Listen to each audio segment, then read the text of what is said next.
સુરત શહેરમાંથી નશાના કારોબાર સામે પાલ પોલીસે મોટી કાર્યવાહી કરી। મેફેડ્રોન ડ્રગ્સના જથ્થા સાથે એક આરોપીને ઝડપી પાડ્યો છે।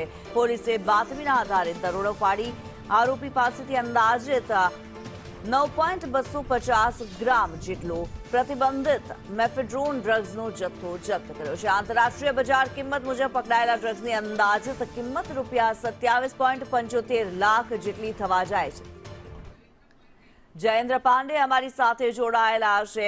જયેન્દ્ર, ડ્રગ્સ રેકેટ મામલે પોલીસની કાર્યવાહી। બિલકુલ, જે રીતે વાત કરવામાં આવે સુરતમાં જે રીતે ડ્રગ્સ પકડાઈ રહ્યા છે, ગાંજો પકડાઈ રહ્યા છે, સુરત શહેરમાં એક જ દિવસમાં ખાસ કરીને રાંદેર, પાલ, સચિન જીઆઈડીસી, ડિંડોલી અને વરાછા વિસ્તારમાંથી કુલ અલગ અલગ કિલોગ્રામના અલગ અલગ લાખના ગાંજાઓ ઝડપી પાડવામાં આવ્યા છે। તેમાં કેટલાકમાં એક આરોપી ઝડપાયા છે, કેટલાકમાં 2 આરોપી ઝડપાયા છે, કેટલાકમાં 3 ઝડપાયા છે।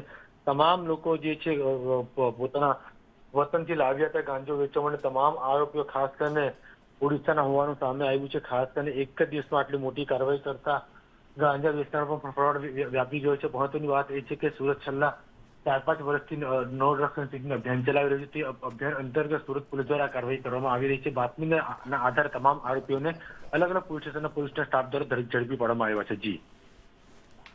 જી, ધન્યવાદ જયેન્દ્ર આ માહિતી માટે।